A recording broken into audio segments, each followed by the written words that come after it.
Hello YouTube, welcome back to my channel. My name is Neo. In this video we are working on ourselves again. I've got my left hand, so I'm working with my right dominant hand on my left hand. Cleared. I've already removed the previous set that I had on. I will link a video for that in the cards for you to check out my most previous set. It was super fun. It was that neon pink Havana Nights set. I had such a good time working with it. Now I'm just going in with my normal prep situation, and then we're gonna get started with the design. As you can see, I did not go in and do a clear acrylic bead at the cuticle. That's because I did have two more sets after that one that I posted, but I didn't film them. So the nails were fairly filled in, I guess you can say. And I did a set, didn't like it, and took it off the next day. That's why I didn't put that clear acrylic down because I didn't need to. This set is like really fresh and I didn't have any new growth from like 2 days prior. So I'm going in with this sugar and cream color. It is called Lust, and it's a very pale kind of nude, but it has gold shimmer in it, so it's really cool and soft, but it's a little bit more pale than I was hoping for it to be. Halfway through doing this set, I was kind of like, dang, I wish I went for like a slightly darker color, because the designs that we're going to add in there kind of don't stand out so much. But yeah, we're just doing a solid application of this color on all 5 of my fingers. I am just focusing on the shape of the nails. I've had these tips on now for over a month at this point, and I've changed the design on these same tips maybe 4 or 5 times. So the tips are tired, they are worn down, they're kind of like, give us a break. But yeah, so I'm just focusing on getting that shape back with the acrylic and getting enough coverage. As you can see, this color is slightly on the sheerer side and I want a solid color, so I'm just going to be applying these beads to build up some structure and mostly the color.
I'm also using a different brush that I normally do. This brush is bigger. This is a size 16 Kolinsky brush. It's pinched, and I got it from the Two Guys. I used to use this brush all the time. I have a 16 and a 14, but my main brushes that I enjoy using were dirty. So I was like, let's give this brush a try, and I forgot how much I really like this brush. So I'm gonna see if I can, you know, in the moment, just remind myself to reach for it more, but that's what I'm using for this set, just making sure to clean the sidewalls and cuticle area and to just give myself a nice solid application to all of the fingers.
And with that, we have a nice, beautiful application. So I'm gonna go in with these really, really beautiful, cool white stickers that I got from not the Two Guys, it is actually from the Two Guys. It is an Egyptian themed sticker set. So I'm going to be applying these stickers to all of the nails in different patterns. They came with the striping stickers, so I'm just pulling them off of that sheet. I will link it down below if it's still available for you. I got it like mid-summer last year, and it came in a set of white, black, gold, and silver stickers of the same designs. I think it's really cool. So that's what I was talking about earlier in the video, how I wish I used a slightly darker base acrylic, just because you're not really able to see the white on top of this already light colored acrylic. But you can see it up close, but it's not impactful from like uber duper far away. So yeah, I'm just going to be designing all of the nails with these stickers randomly. And then yeah, that's pretty much all I'm doing.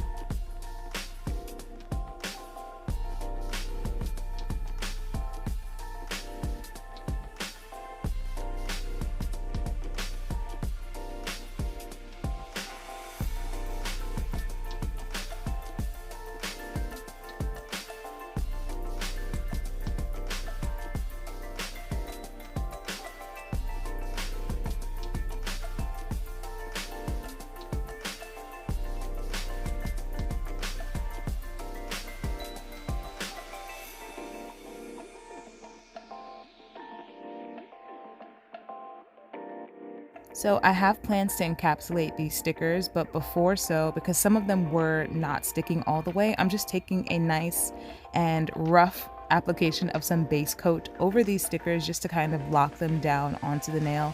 I don't want to be like encapsulating with clear acrylic and then they're like sliding around on the nail. So I did a rough coat of that base coat just over the sticker and then cured for 30 seconds just to lock them in place. Now I'm going in with my Young Nails Core Clear and we are just going to encapsulate all of the nails.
So in an effort to debulk and to smooth the surface of the nail, I'm going in with my 5-in-1 carbide bit. This is the fine one, and I've got my Young Nails dust collector out, and I'm just smoothing out the surface of the nails, cleaning up around the cuticle and sidewall area, and just making sure that the nails are nice and smooth, debulking where I need to because some of the nails were a little bit thick on the ends. Just, some usual e-file business. I am using my new Coupa Me file, and I'm still getting used to it. I will be releasing a video soon talking about why I bought it, my first thoughts, unboxing, etc. But yeah, I'm using that e-file. I have it at about a medium to high speed. I can't tell you exactly how much RPM because the Me file does not have an LED screen that tells you, just a dial. So it's kind of like a feel, but I would say it's a medium to high speed. But I'm just making sure to get the shape of the nail that I want. I'm pushing the apex in the right area by debulking in specific areas and then making sure that the length of the nail has minimal scratches, lumps, and bumps.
After going in with my e-file, I'm just using my Tammy Taylor peel and stick file. I love this file, especially when working for myself, because I need the file to be stiff, okay? So because it has that plastic piece in the middle and you can just remove through adhesive the files on either side, you get a really, really stiff filing board, and that's really great for making sure that your shape is nice and on point. So I'm just cleaning up my shape, getting up around the sides of the nails, and making sure that my free edge is nice and sharp as much as I possibly can.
Here are the nails after filing, and we are going to snap for magic. My hands are nice and clean now, and this is what they're looking like. So the stickers are a little bit hard to see, but we're just going to keep moving. I should have chosen a darker color, and you know, it's just nails. I'll probably take it off in a few days anyway.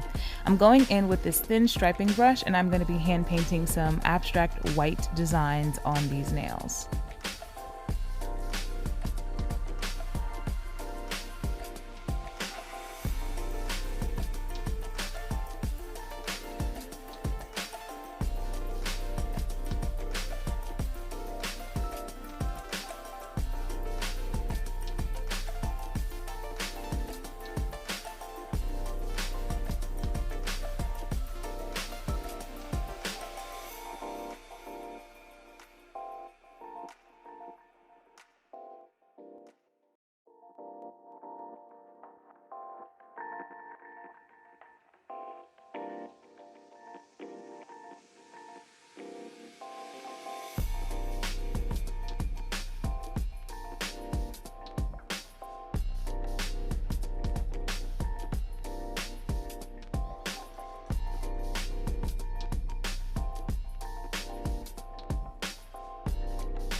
After going in with the white, I felt like I needed a little bit of a metal enhancement, I guess, to the design. So I'm going in with some transfer foil gel. That's why you can't really see it. It's just a clear gel.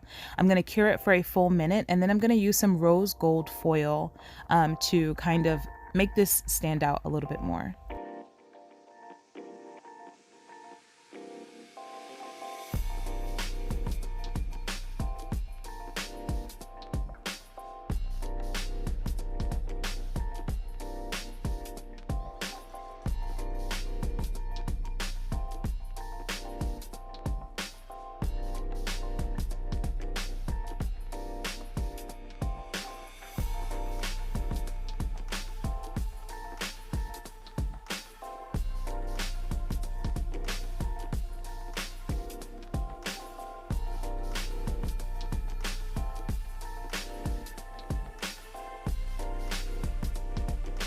So I've had these foils for a long time, and you're going to see that it's a lot more foil than you think on that tiny roll. So I'm just using it and pressing it onto wherever I placed and cured that foil gel.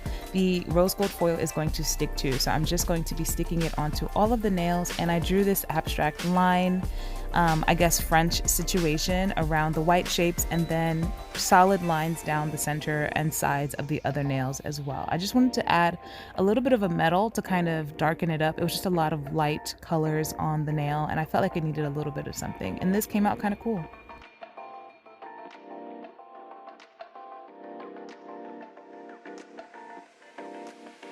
After having added that metal from the foil, I felt like we needed some bling. So I've got my Swarovski container of these rose gold kind of light browns, peaches, and like pastel soft white colors.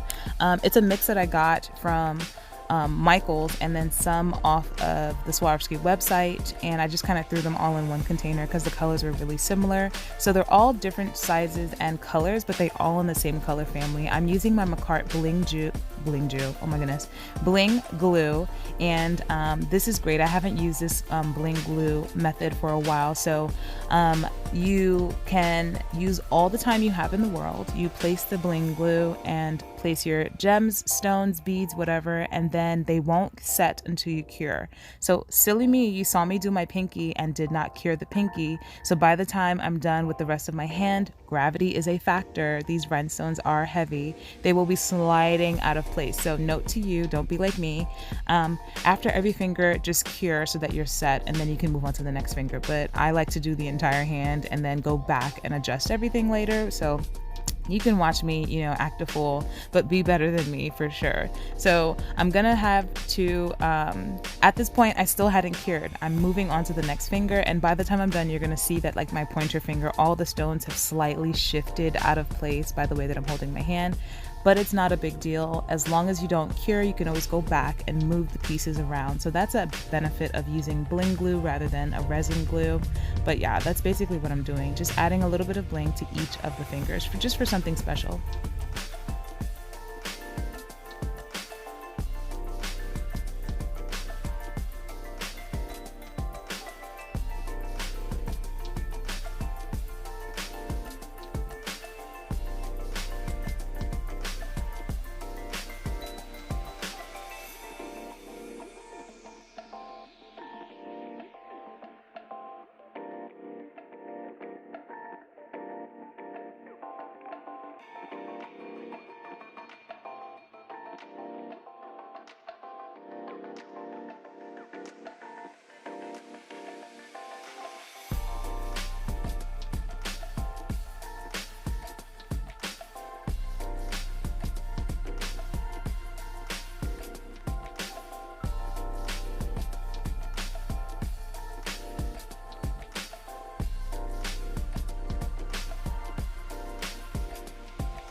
So here are what the nails look like with the bling. I went in and added some caviar beads as well, just because I felt like we needed it. And I love how the gold foil and the rose gold rhinestones kind of tie into each other. It kind of grounds all that white that we added in the beginning of the set. I'm going in now with some glossy top coat. I believe this is my Macart glossy top coat, and I'm gonna cure for a full 60 seconds to wrap this up. I'm just making sure to be careful going around the rhinestones. I don't want to get that top coat on top of the rhinestones, but just butting it up to the edges so that we kind of lock in that design so they don't fly off later when I'm doing like regular life stuff, you know.